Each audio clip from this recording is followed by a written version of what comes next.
أحب أن ألقي بعض الضوء عما لا يعرفه الناس عن عمر الخيام. عمر الخيام رياضي وفلكي وشاعر فارسي قدم الكثير من الأعمال. ولد في نيسابور، ونيسابور مدينة مشهورة في خراسان. ولد سنة 1048 يعني في القرن 11، وكان يتمتع بتعليم شامل في العلوم والفلسفة والرياضيات. انضم في سمرقند حيث قام بالتواصل مع أبو الطاهر صديق والده، وظهرت موهبته غير عادية في علم الأرقام. أحد أعظم أعماله حول المشاكل الجبرية، وفي عام 1073 تلقى دعوة لزيارة أصفهان لإعداد جدول يعنى بالجدول بالأرقام والتواريخ تحت رعاية الملك شاه سلطان الإمبراطورية خلال فترة عمله، وقاده ذلك على تحديد طويل في دراسات الاستوائية. عاش الخيام معظم حياته في نيسابور وسمرقند، وتزوج امرأة جميلة يطلق عليها جيهان، مغنية فارسية جميلة، وكان لديه ابن وابنة. وعاش الخيام في عزلة في السنوات الأخيرة من عمره، كما كان مقتنعا بمركزية الشمس في نظامنا الشمسي، واهتم بالصوفية في أواخر حياته، وينسب إليه رباعيات الخيام الشعرية، وكتب فلسفية أخرى، ولا يزال تأثيره قائما حتى الآن. ربما يرجع الفضل إلى انتشار الرباعيات هذا من الصدف الغريبة إلى شاعر إنجليزي يدعى فيتزجيرالد.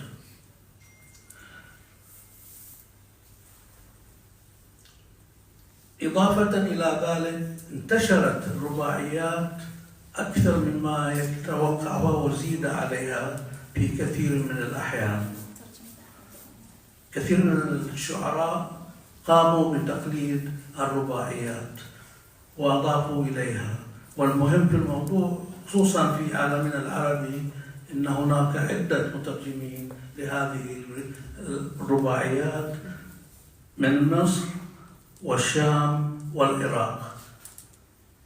لا أود أن أطيل عليكم بسرد جميع الأسماء التي قامت بقرض الرباعيات حسب ما ابتدعها عمر الخيام.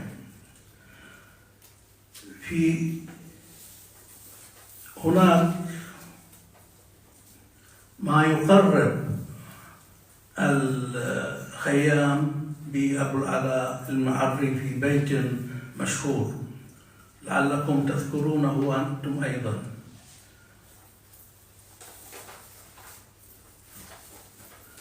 سأحاول أن أحصل على هذا البيت إذا سمحتوا لي.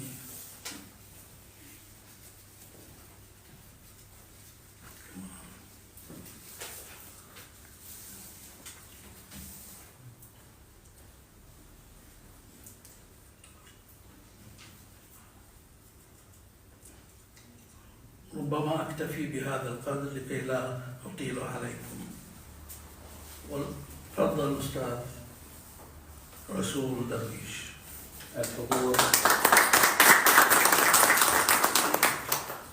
الحضور الكريم، السيدات والسادة، مساءكم خيرات، والسلام عليكم جميعا ورحمة الله وبركاته. ونود أن نبارك لكم جميعا السنة الميلادية الجديدة، كما نبارك لكم جميعا فوز منتخبنا الوطني ببطولة كأس الخليج لكرة القدم السادسة والعشرين. ونسأل الله تعالى أن يحقق لكم في هذا العام الجديد كل أمانيكم ويجمعكم بمن تحبون.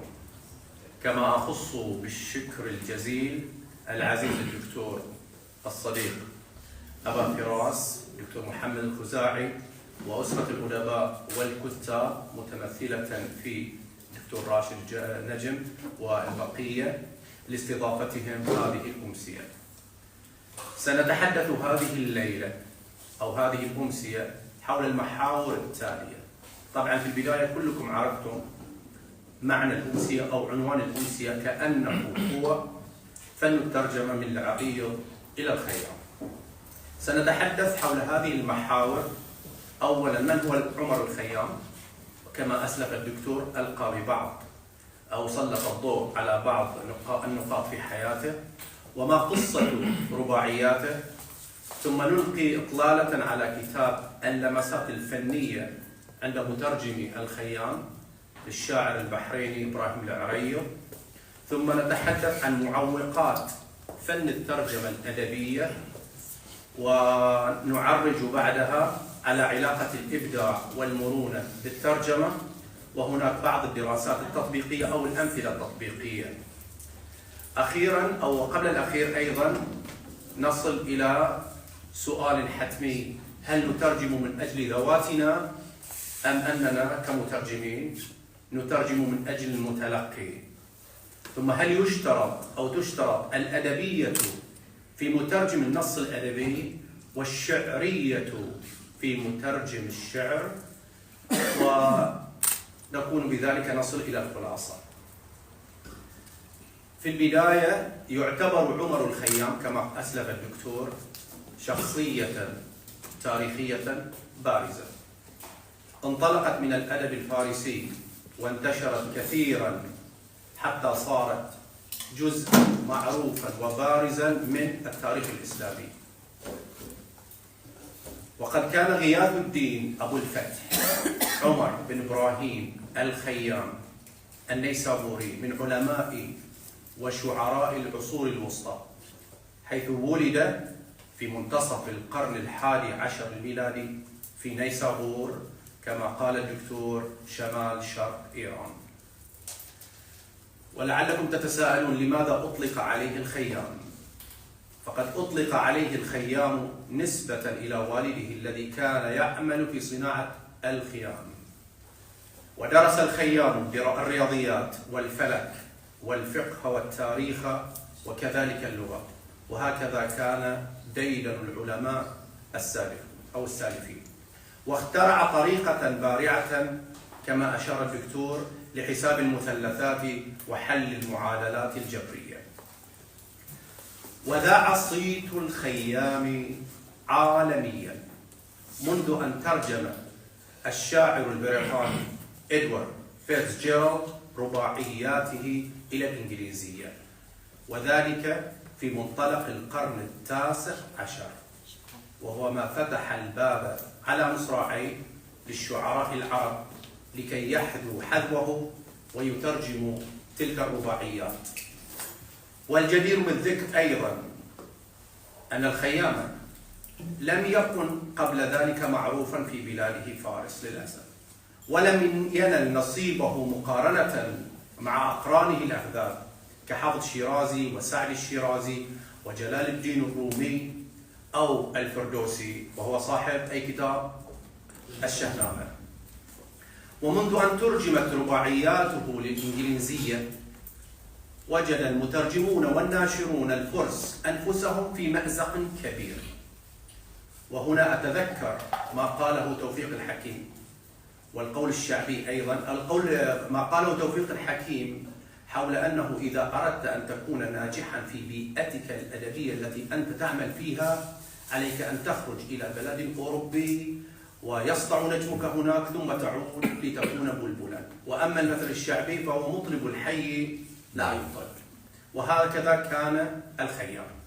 وبعد ذلك الجهد المضني والكبير الذي بذله الفرس أو العلماء الفرس في ترجمة وجمع أعماله، فصار دأبهم بذلك البحث عن رباعياته المخطوطة والشفهية، وعملوا على التدقيق فيها وفرز ما يوازي ترجمة فيتزجيرالد ذلك البريطاني.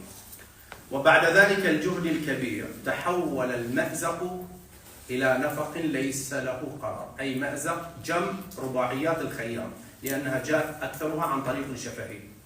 نفق يكتظ بالكثير من النصوص التي تنسب إلى الخيام، قد تكون له وقد تكون منسوبة إليه. وبذلك تحولت المهمة إلى فرز الأصل عن المزور، وهو ما أدى إلى انفراط العقد عن درره. فعلى سبيل المثال لا الحصر، وجد في الهند فقط أكثر من 770 رباعية مترجمة، وحسبك حينها فيما وجد في فارس نفسها.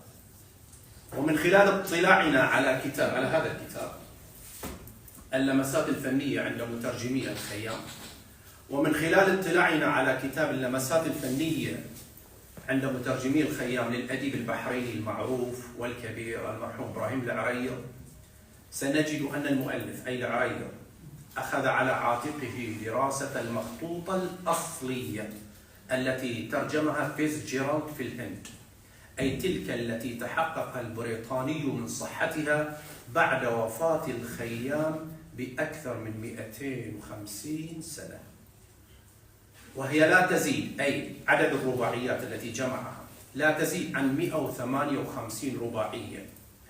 والمخطوطة نفسها مخطوطة فيتزجيرالد موجودة حتى الآن في مكتبة بودلي في جامعة أوكسفورد البريطانية. وننوه للسادة الحضور في هذا السياق أيضا إلى أن ترجمة فيتزجيرالد لم تتجاوز 75 رباعية في الطبعة الأولى، ثم تحولت إلى أكثر من 100 رباعية في الطبعات الثانية، أي أنه ترجم هذه الرباعيات أول مرة 75 وترجم ذات الرباعيات إلى 100 رباعية، وسنعرف لماذا تغير العدد. وقد يكون ما علله المترجم البريطاني ذلك إلى فهمه للمعاني من خلال اطلاعه على الهوامش والمصادر الفارسية الأخرى، أي أنه لم يكتفي بالنص الأصلي، أي أنه كما يقول العريض أيضا تجاوز الخط الفاصل في ترجمته بين التاريخ والأسطورة. وهنا سنجد أنفسنا أمام معضلة أخرى، وهي العمل بطريقة معاكسة إلى نظرية موت المؤلف لرولان بارت وموت الإله أيضا لنيتشه. أعتقد نيتشه أطلق هذه النظرية 1880 أو بهذا التاريخ تقريبا. وبالعودة إلى الكتاب الذي بين أيدينا، أي أقصد هذا، سنجد أن العريض وضع الأصل مع 6 بيان. وبالعودة إلى الكتاب وبالعودة إلى الكتاب الذي بين أيدينا سنجد أن العريض وضع الأصل مع 6 ترجمات، وبقيت ترجمتها أي ترجمة العريض سابعها، وجاءت أقصر الترجمات لإبراهيم المازني ب13 رباعية، وأطولها لعبد الحق فاضل ب381 رباعية. وأما المترجمون أي الشعراء الذين كانوا أصلا شعراء الآخرون فهم أحمد رامي ب13 رباعية فقط، وكلكم تعرفون أحمد رامي لمعرفتكم برباعيات أم كلثوم. جميل الزهاوي 130 رباعية، أحمد الصافي وما أروع ب351 رباعية، وطالب الحيدري ب318 رباعية. وأما صاحبنا البحريني العريض نفسه فاكتفى ب153 رباعية. وبالعودة إلى ترجمة ودراسة أديبنا العريض نفسه في الكتاب الذي بحوزتنا فسنجد أنه وضعها في 145 رباعية فارسية الأصل، رتبها هجائيا وليس موضوعيا بل هجائيا من الألف إلى الياء، وقارنها بالمخطوطات القديمة التي وقعت بين يديه، وهي أيضا مختلف عليها عند المحققين الفرس أنفسهم، فبعضهم يقول أنها أصلية وبعضهم يقول أنها مزورة أو منسوبة إليه. وفي سياق المفارقات وما يقال عنه بشر البلية ما يضحك، سنجد آفة العلماء الحسد. كيف؟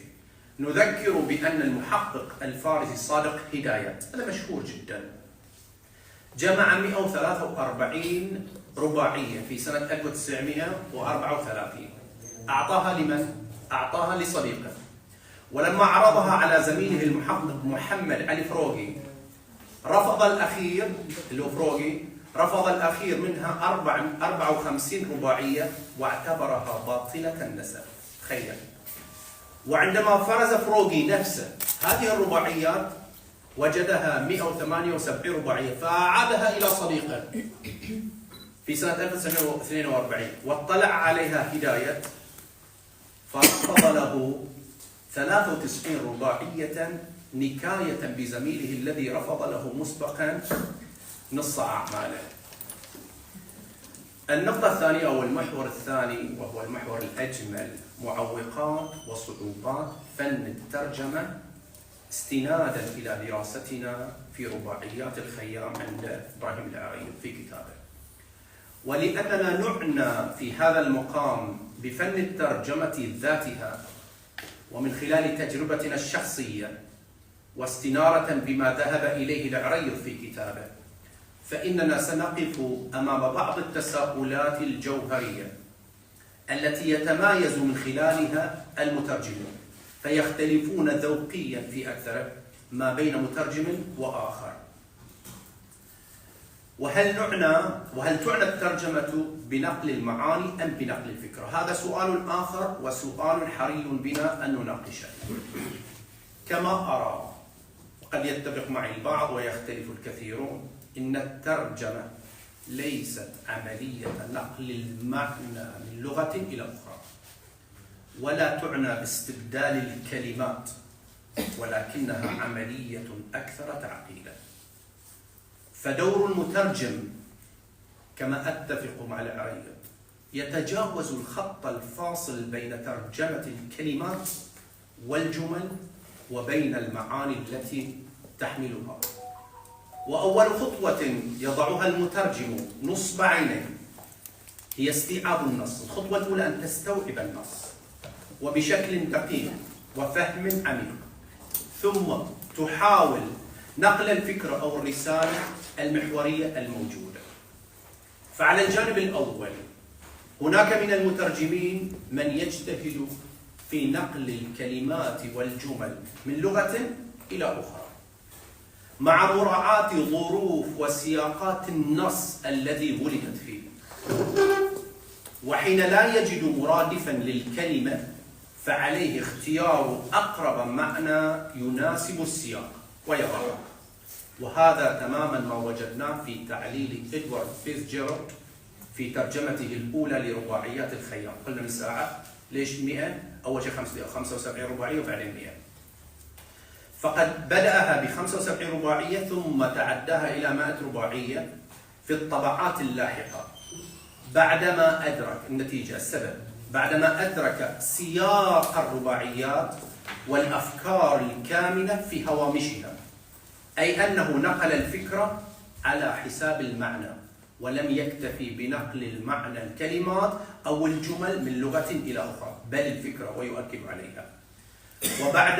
وحينها سنجد أيضا أنه ألغى بذلك العمل بنظرية موت المؤلف، لأنه استحضر المؤلف، موت المؤلف نظرية مشهورة للوران بارت، لأنه استحضر المؤلف حين الترجمة، ففي البداية هو أبعد المؤلف فترجمها إلى 75، ولما استحضر المؤلف واستحضر الهوامش وتاريخه وثقافته، تحولت الرباعيات من 75 رباعية إلى 100 رباعية، أي أنه فهم السياق الاجتماعي والثقافي للخيام.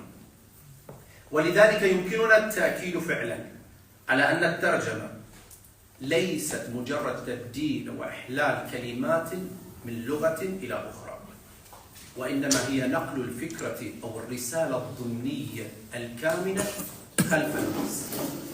في هذا الإطار تتعقد فعلا عملية الترجمة، ذلك لأنها تستوجب أن يفهم المترجم السياق الثقافي والاجتماعي والتاريخي للنص ولكاتب النص، وذلك لنقل الفكرة بشكل دقيق. المحور الآخر: ما علاقة الإبداع والمرونة بالترجمة الأدبية؟ نخص بها الترجمة الأدبية. يعنى بالإبداع، أي أننا حينما نتحدث عن الإبداع في الترجمة يعنى به قدرة المترجم على التعبير عن الفكرة بشكل مغاير أو أفضل من الأصل، مع مراعاة الدقة في النقل. تخيل صعوبتها، أن تراعي التعبير عن الفكرة بشكل مغاير أو أفضل من الأصل مع مراعاة الدقة في النقل. وأما المرونة مختلفة عن الإبداع، فهي القدرة على التكثيف مع تفاصيل النص واللغة المستهدفة وتراتبية الأفكار والأحداث.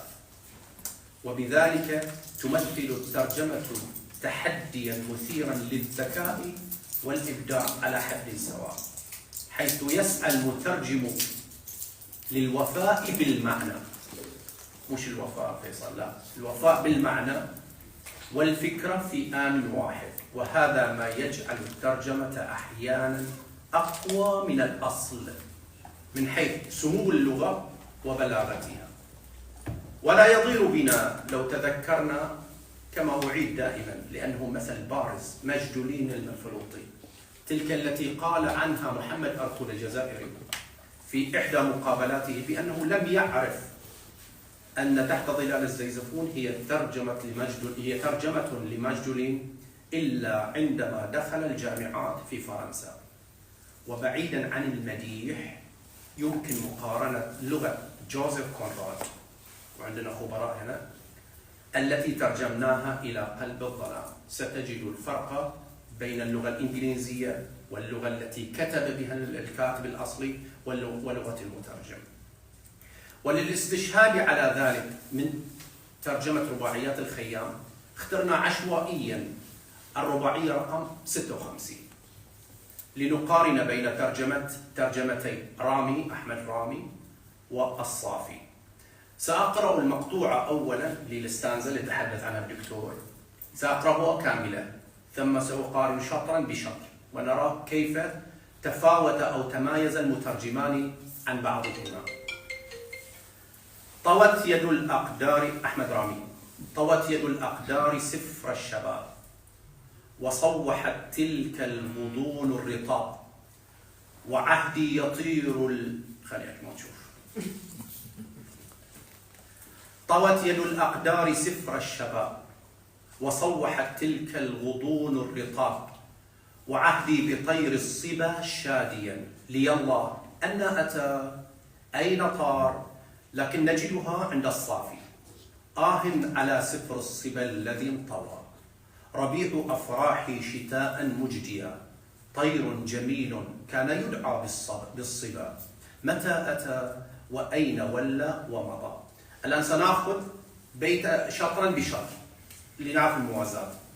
عند رامي: طوت يد الأقدار سفر الشباب، يعني راح شيء خلاص. الصافي يقول: على سفر الصبا الذي انطوى، هذه تترك لذائقة المتلقي.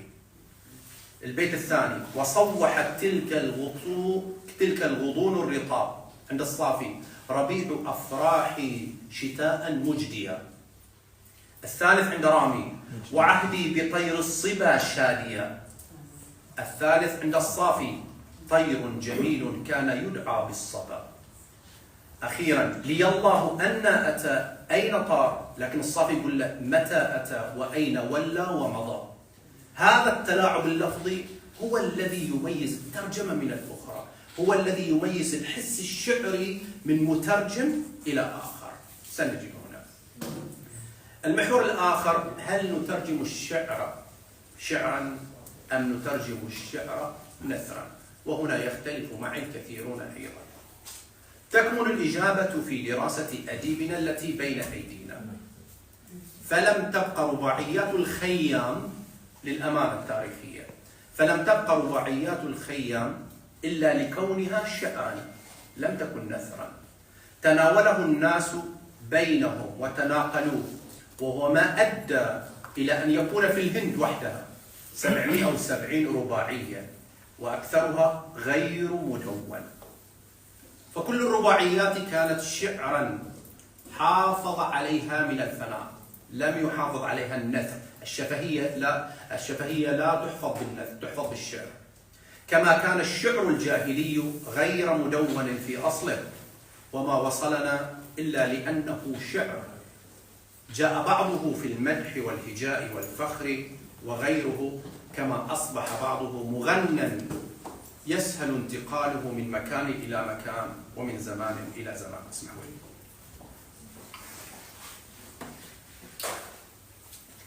وبالعودة إلى ترجمة الرباعيات، فإننا حتما سنقف بين شعرية النص وشاعريته، وأهم فرق بينهما كما أسلفنا مرارا في أن الشعرية هي التي تحافظ على نمطية الشعر، يعني نعرف من الشكل ماله أن هذا شعر، وسلامة مبناه العروضي. وأما الشاعرية فهي تعنى بالأسلوب والدلالة والبلاغة وما سواها. وبهذا نجد أن العريض لم يعتد بأي ترجمة نثرية للرباعيات، كلها شاذة، قال هذه ما هي الرباعيات.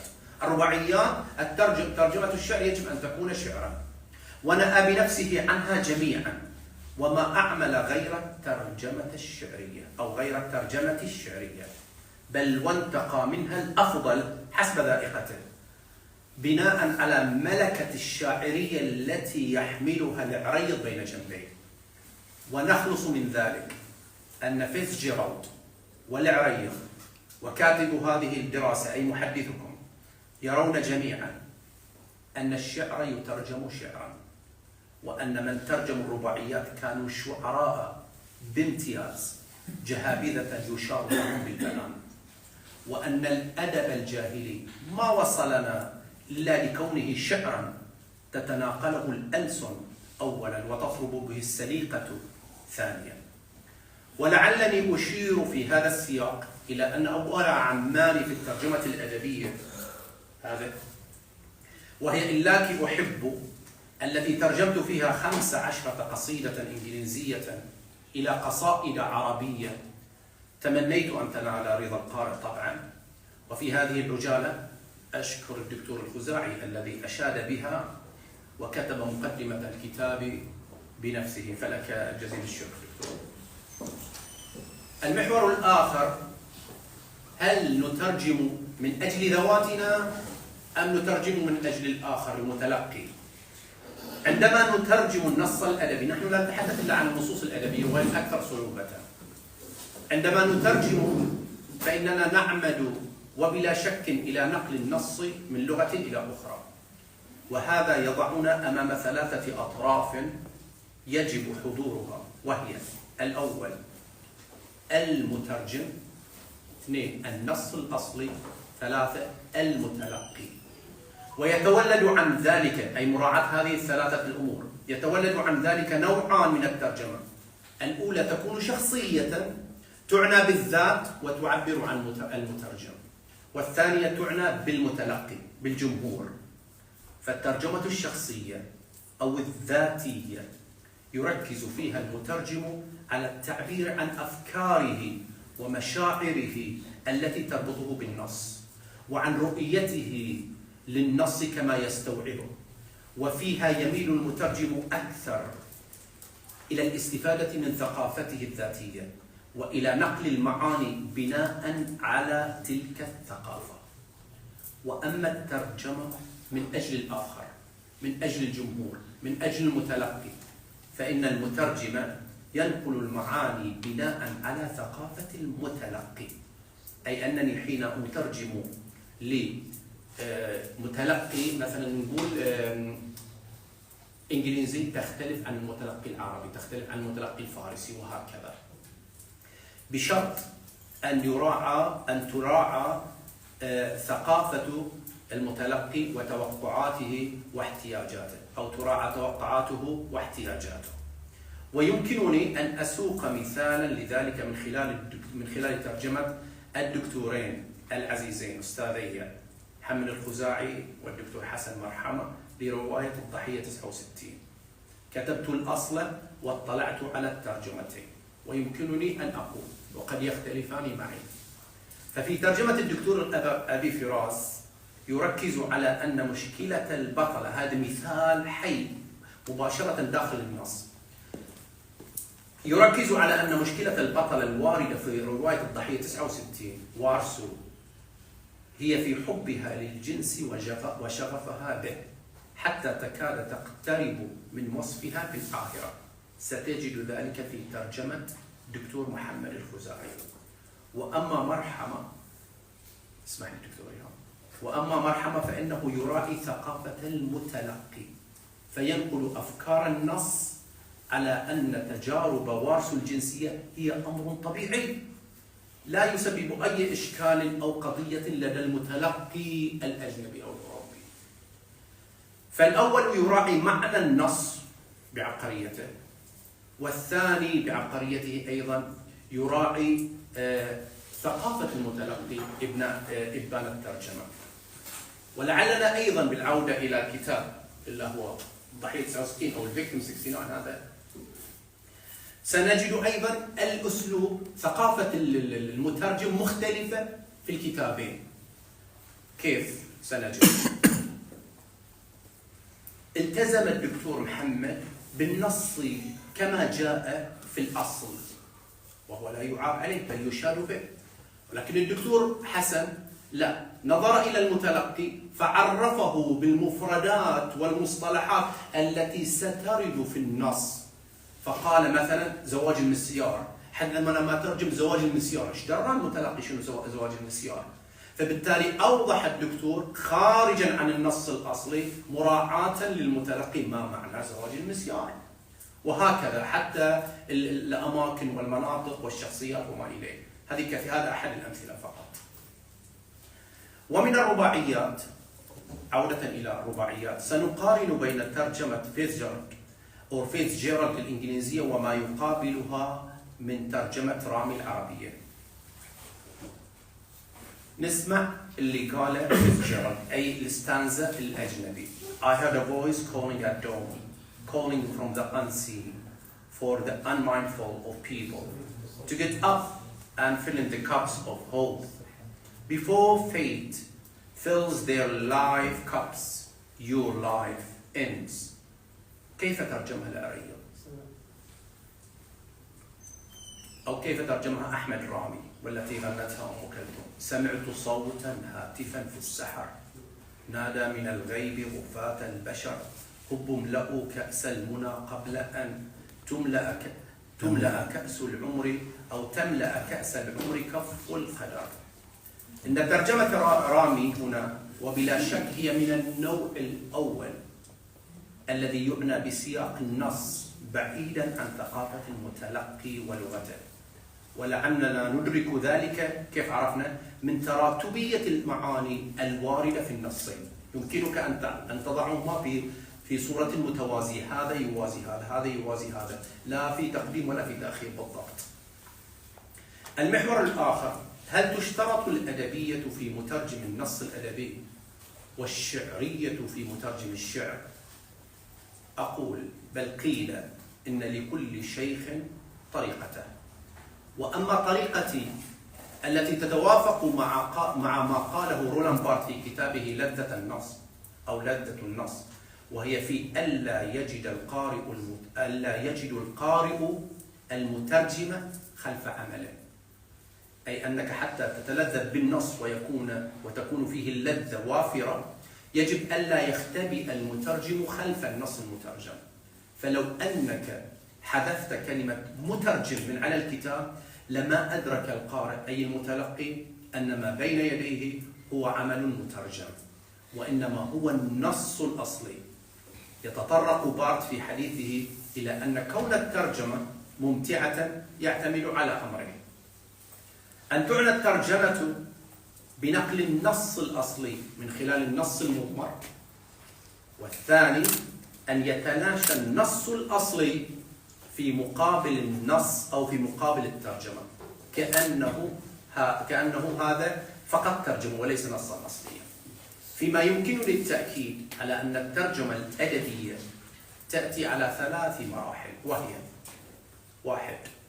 قراءة أولى للنص تفضي إلى فهم المعنى بالكامل أو المعنى الكلي. 2. القدرة للمترجم، تخيل أن يكون للمترجم هذا الشيء، القدرة على نقد النص وهو ما يولد اللذة عند المترجم. 3.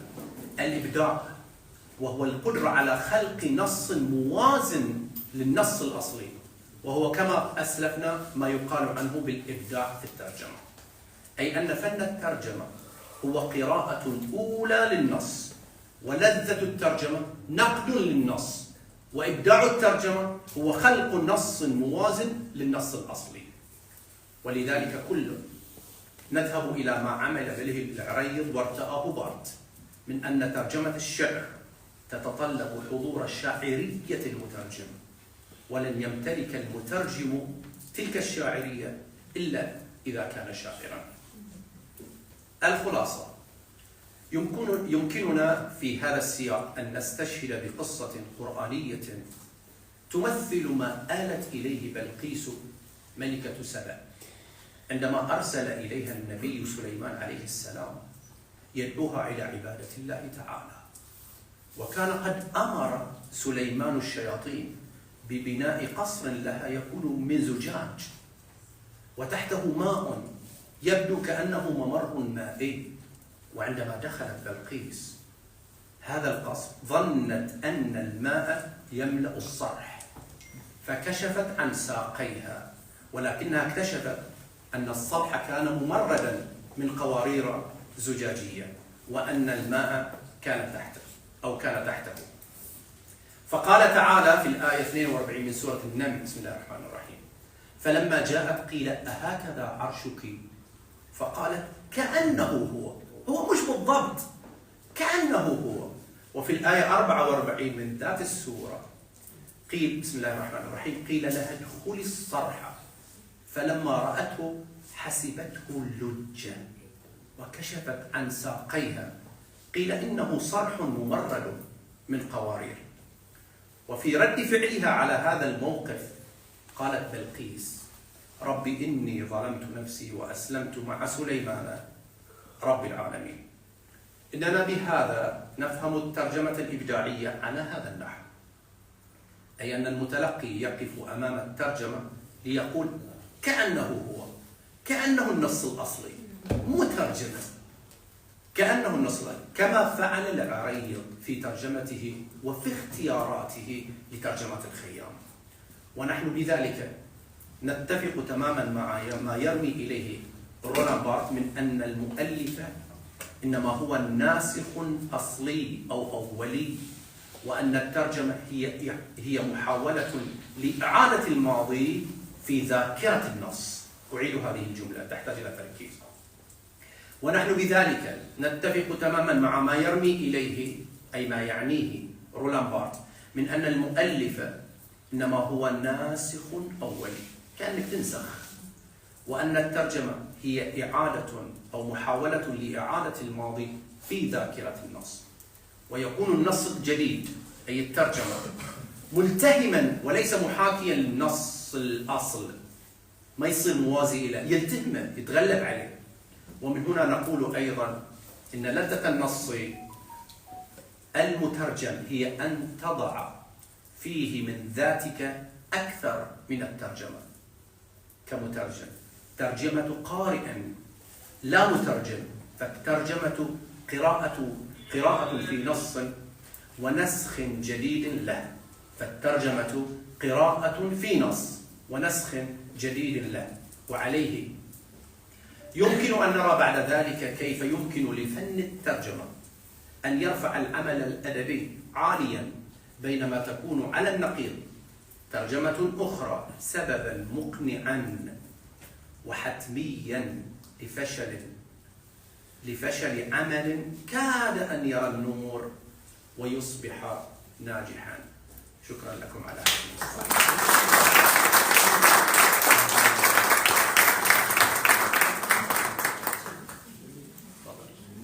نفتح الآن الباب لأي أسئلة. دكتور حسن. بسم الله الرحمن الرحيم. أولا نشكر الدكتور محمد عبد والدكتور والكاتب والمترجم رسول بدويش على الأخص. أنا عندي بس إضافة أساس أضيف لما قال الدكتور محمد ورسول. في الواقع من فترة أنا قاعد أشتغل على ترجمة إدوارد فيتزجيرالد للرباعيات. واحد من والحق يقال أن لولا فيتزجيرالد لما ظهر الخيام. يعني الخيام، عمر الخيام كان مغمور مقبور، مو مثل الشعراء الثانيين السعدي وحافظ وفردوسي والرومي، لا. فيتزجيرالد، وحاليا أحب أضيف هالنقطة، فيتزجيرالد بعد ما جمع الرباعيات مثل ما قلت رسول، مجموعة كبيرة من الرباعيات كشفوها في الهند وبعدين في إيران. فيتزجيرالد جمع الرباعيات وشاف أن هذه الرباعيات تتقسم إلى قسمين، إلى مرحلتين. المرحلة الشبابية وسماها مرحلة الخمريات، النشوة والمرح والحانات والسكر وإلى ما ذلك. بعدين شاف المرحلة الثانية اللي هي تختلف عن المرحلة الأولى وسماها مرحلة التوبة، الغفران، السجود، الرجوع إلى الأول، الخوف من العقاب، الخوف من النار. بعدين كمترجم ماهر مثل تفضل الرسول، حط في باله ذوق المتلقي. فيتزجيرالد كان شاعر فيكتوري، والجميع يعرفون العصر الفيكتوري كان عصر التوسع الاستعمار الانجليزي لاخر درجه، والشخص الفيكتوري كان يعيش في العز والكمال. ولذلك فيتزجيرالد وضع مرحله التوبه والغفران جانبا وركز على مرحله الخمريات والسكر والنشويات والى ذلك. طيب، من المترجمين العرب كثير اللي ترجموا لفيتزجيرالد في الواقع، مو للنص الاصلي، منهم البستاني وسباعي ومجموعه كبيره من الاخوان المصريين.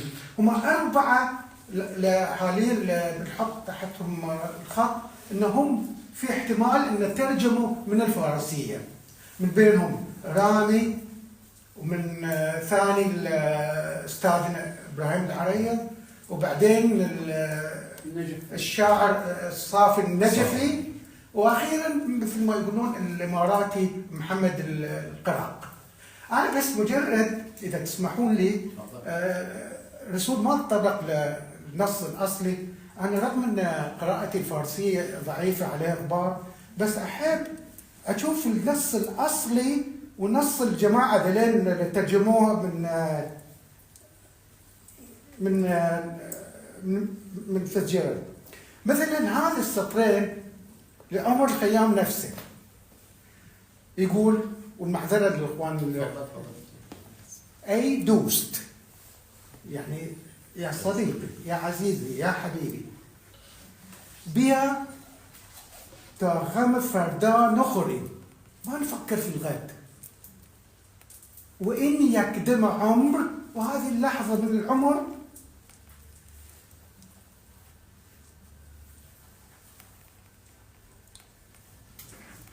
وإن يقدم عمر غنيمة شموري. لازم نستغل هاي الفترة اللي عندنا.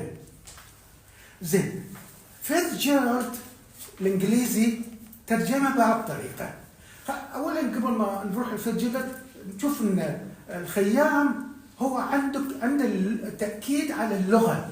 اللغة عميقة جدا جدا بدون ما يستخدم أي صور شعرية مجازية. وإنما فيتزجيرالد ترجمة بهذه الطريقة: wake، استيقظ، قوم، هلموا. For the sun behind yon eastern height، الشمس اللي بعد المرتفعات الشرقية. شوف الصورة رحيل الشمس، يعني تغيير النهار إلى الليل. has chased the session of the stars from night. خلاص لحقت النجوم، وظهور النجوم بمعنى ان مجيء الظلام. طيب هاي الانجليزيه، واحنا سمعنا الخيام. احمد رامي على ما اظن، طبعا هو احمد رامي يقول انه كان مبعوث للمعهد الاوروبي في فرنسا لدراسه اللغه الفارسيه. السطرين اللي انا اعتقد انه ترجمه نفس ما قاله فيتزجيرالد وكلكم عارفينه. لا، هو يقول: سمعت صوتا هاتفا في السحر. بعدين ما بت ام كلثوم الابيات غيرت في البقايا، وغيرت الابيات وقال اضاف: افيقوا أفقها في فضل لرش الطلع يا غفار. بعدين نروح لترجمة الأستاذ إبراهيم العريض، لو كان في الهند فترة وكان مغرم بالأدب الإنجليزي واللغة الإنجليزية، ودرس شكسبير. وإذا الإخوان يراجعون مجموعتين له، الشموع وقبلتان، تشوفون تأثير ويليام وورdsworth على الأستاذ إبراهيم العريض في ترجمته يختلف عن خيام، وتقرب قليل إلى فيتزجيرالد. لقد صاح بي هاتف في السبات أفيقوا لرش الطلا يا غفاتي. نلاحظ أن الصورة الشعرية المجازية اللي استخدمها فيتزجيرالد قليلة، وتأكيد على اللغة. وأما الشاعر أو المترجم العربي اللي في الواقع في رأيي الشخصي لأجاد ترجمة رباعيات هو العراقي الصافي النجفي. يعني احنا لو ناخذ ترجمة أو رباعية خيام بها دوست، يقول صافي النجفي: هلموا حبيبي، نفس الشيء my beloved، لنترك الهم في غدي ونغنم قصير العمر قبل فواتي. ترجمة دقيقة للخيام.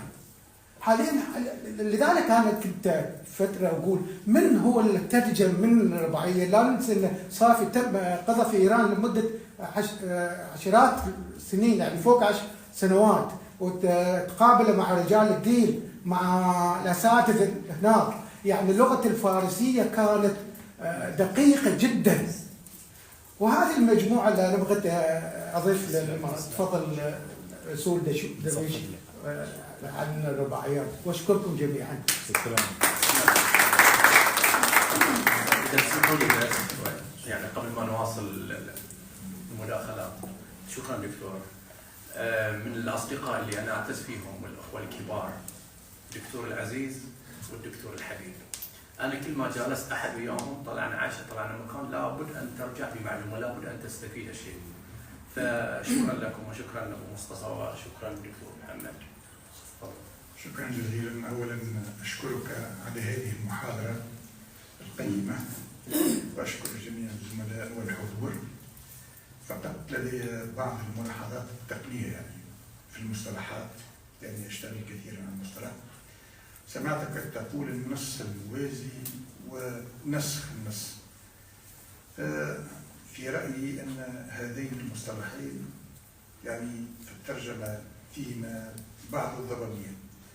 فالأفضل أن نقول إنتاج النص، خاصة في الترجمة الإبداعية وفي نظريات الترجمة الإبداعية، أن المترجم يعيد إنتاج النص، أن يتخلص من اللغة الأولى أي من اللباس اللغوي الأول في نص الأول، ويعيد إنتاجه بلغة شعبية جديدة. هذا أولا. ثانيا سمعتك كذلك تقول على المترجم للشعر لابد أن يكون شاعرا. أنا أتفق معك وكتبت هذا في بحوث، ولكن ليس مأمنا، ليس بالضرورة أن يكون شاعرا. وأعطيك الدليل. أنا قمت بتجربة قبل تقريبا شهرين، صدر لي مقال عنوانه ترجمة الشعر والذكاء الاصطناعي، وقمت بتجربة مع تشات جي بي تي. أخذت قصيدة للشعبي وترجمتها إلى الإنجليزية والفرنسية، لم أضف إليها شيئا، فقط أصلحت بعض العبارات. يعني هل تشات جي بي تي هو شاعر؟ ولذلك هنا لابد من إعادة النظر ربما مع التقنيات الحديثة هذه، لأن ترجمة الشعر أو مترجم الشعر لابد أن يكون شاعرا، فهذا لا يستقيم إلى أبعد حد. يعني. شكرا دكتور. شكرا. تسمح لي دكتور محمد أجاوب؟ يعني آخر سؤال واحد. كريم بس. عشان ما أنسى.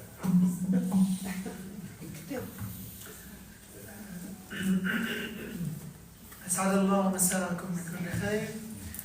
شكرا أستاذ رسول على هذه المحاضرة الماتعة. أرجو أن تسمح لي بنقطتين لعل فيهما ما يمكن أن يضاف إلى هذه المقالة التي كتبتها. أعتقد أن الكلام عن الخيام والترجمات لا تمر إلا بالاطلاع على ما أنجزه الدكتور يوسف بكار. فقد قدم منذ مطلع الثمانينيات عندما جاء من إيران بعد أن درس في جامعتها 8 سنوات 3 كتب. الكتاب الأول حاول فيه أن يقدم دراسة نقدية عن نص الخيام.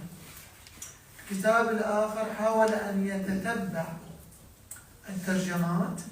الكتاب الثالث هو يعني نزل نظرية الترجمة، الاشتغال في الترجمة بواسطة التطبيق على كل ما كتب عن الخيام، عرض ونقد إبراهيم العريض، ووازن من خلال 40 مقطوعة بين رامي والخيام، وخلص في ذلك الكتاب المكون من 200 صفحة إلى أن ترجمة العريض أستاذنا أستاذ البحرين أنها من أدق الترجمات.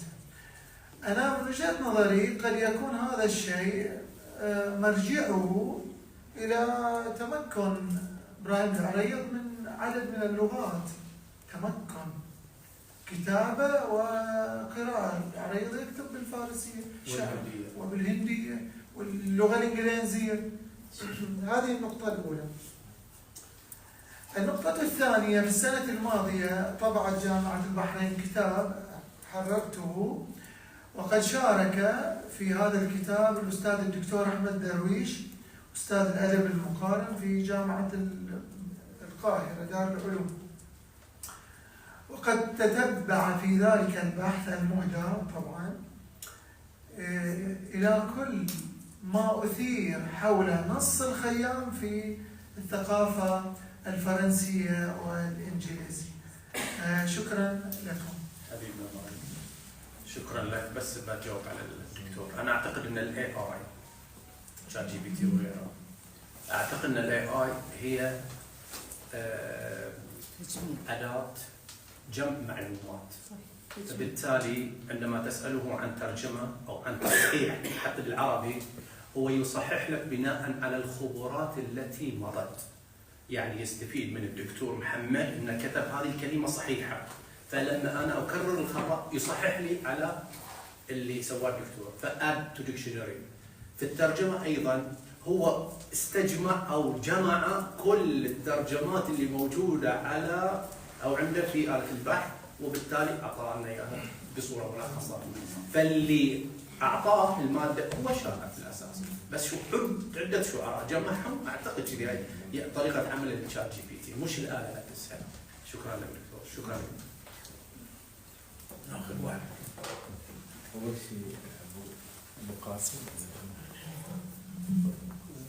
شكرا دكتور محمد، شكرا أستاذ درويش. أنا عندي ملاحظات سريعة. بالنسبة لمراعاة الثقافة المترجم إليها، أتمنى يعني بس ندقق ماذا نفهم من المراعاة، لأن مثلا بعض الأبيات الخيام فيها نفس إلحادي، مثلا ما يقول لو كان لي كالله في فلك يد لمحوت ما في الكون من آثاري وخلقت أفلاكا تدير مكانها وتسير حسب مشيئة الأحرار وغير ذلك. يعني لو الواحد بيقول أنا ما بترجم هذا البيت علشان مثلا ما أثر حفيظة المسلمين، طبعا سيخون الشاعر. فالمراعاة يجب أن يعني نكون نفهم ماذا نفهم من نريد المراعاة. هاي نقطة واحدة. النقطة الثانية، الترجمة من لغة لغة تختلف. يعني مثلا إذا بتترجم من الفارسي إلى العربي أنا أتفق معك، لأن إحنا ممكن نترجم الوزن أيضا أو نسوي شعر موزون. هاي صحيح. ليش؟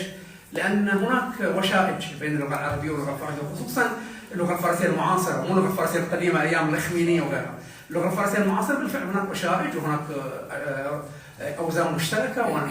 لكن مثلا الآن ترجمة مثلا إلياذة هوميروس ترجمها البستاني شعرا ترجمة بائسة، يعني جدا بائسة. الترجمات المحترمة اليوم عندنا هي ترجمات نثرية. الذين حاولوا ترجمة الإلياذة هوميروس من اللاتينية إلى الشعر موزون سووا عمل بائس، يعني ينطبق هذا على منحى جلجامش أيضا.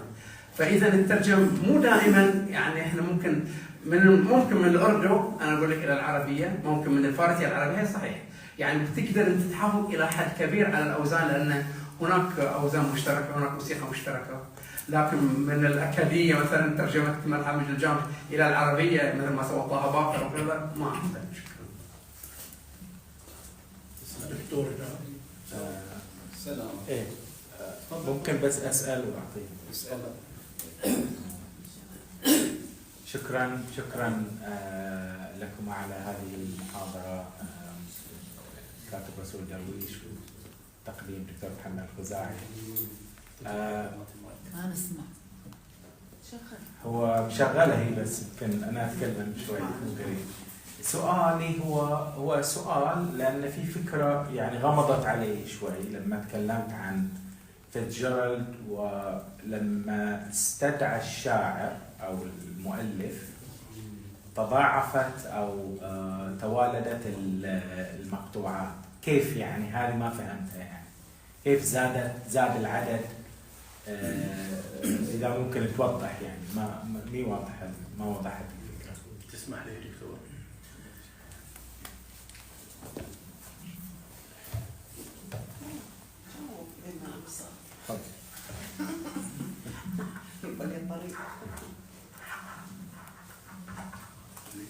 أجاوب على الدكتور أستاذ محمد. واحنا عندنا مدير هو اللي يقرر.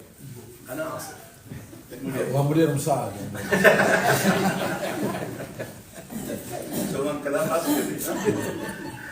والله يا أستاذ محمد المقصود فيه أنه فهم السياقة وفهم الفهم الأول كان بالنسبة له محدود.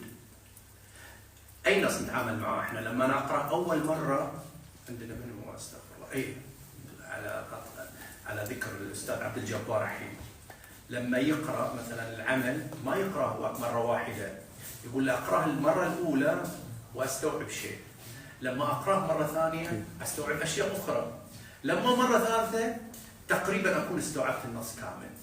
ففيتزجيرالد من هذا المنطلق واحد. المنطلق الثاني من الهوامش التي عاد إليها، من المصادر التي تعرف إليها، ومن قراءة اكثر من الى الرباعيات التي وجدها لاحقا.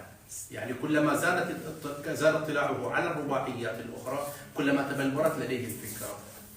مي واضحة كيف توالدت، يعني إذا هي رباعية واحدة عاد قراءتها عاد ترجمتها بترجمة أخرى، يعني كيف تحولت الرباعية إلى رباعيتين أو ثلاث؟ الفكرة لأنك أنت غير مرتبط بترجمة موازية. يعني هل هو ترجم رباعية واحدة إلى رباعيتين أو ثلاث؟ ربما امتدت عند الأفكار. يعني هاي السؤال هو امتداد الأفكار أن تغطى في أكثر من رباعية. يعني شو المضمر من المضمر هو دائما مفتوح، عالم مفتوح بالأداة أكثر من الكونكريت مينينج. تفضل دكتور. السلام عليكم. السلام عليكم. طبعا مشكورين على المحاضرة الطيبة هذه الدكتور محمد الخزاعي والأستاذ رسول، وبتناول هذا الموضوع أيضا المثير للأفكار والطيب. أنا طبعا عندي سؤالين بسيطين. بالنسبة للأبدي بالأخير وهو قضية حضرتك تعرضت للارتفيشال انتليجنس AI سميتها بالمختصر الابريشن مالته. طبعا مو بهالبساطة.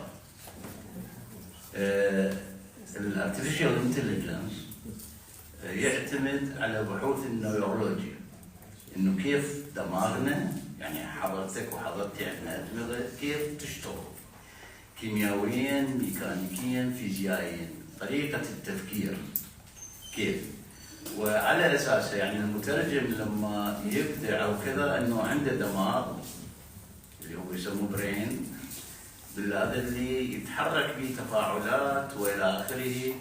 زين، وأنا يمكن عندي مقال راح ينشر حول هذا الموضوع، أنه يستند على علم النيورولوجي وقضية أيضا حتى السبيرتشواليتي الروحانية بهذا المجال. وهذا طبعا اعتقد ضروري جدا للادباء، وانا لاحظ عند الادباء العرب للاسف اطلاعهم بهذا الجانب على التكنولوجيا وعلى بحوث الساينس بسيط. بينما انا اعرف اديب الماني مشهور قال هذه المقوله وخلينا نستفيد من هذا في صفه هؤلاء. يقول الاديب اللي ما يعرف كيف تشتغل الثلاجه، كيف تعمل الثلاجه، ما يعرف التكنولوجيا، هذا مو اديب. يعني التكنولوجيا جزء من الانسان ومن حياته من بدء الخليقه لحد اليوم. فالارتفيشال انتليجنس والترجمه ليست بهذه البساطه، وارجو الاطلاع عليه لان مو مجال الان عندنا الوقت الكافي ان الواحد يفوت في التفاصيل، جزء ممل ولان في اوليات والى اخره. فرجاء هاي وحده. الشيء الثاني، حضرتك قلت انه الخيام اخذ اسمه من والده، انه كان يصنع الخيم، وهو الرجل فارسي من منطقه استراباد او ما نيسابور ما شنو بهذه المناطق. زين، الفرس عندهم لغه والخيمه عندهم اسم، ما يسموها خيمه.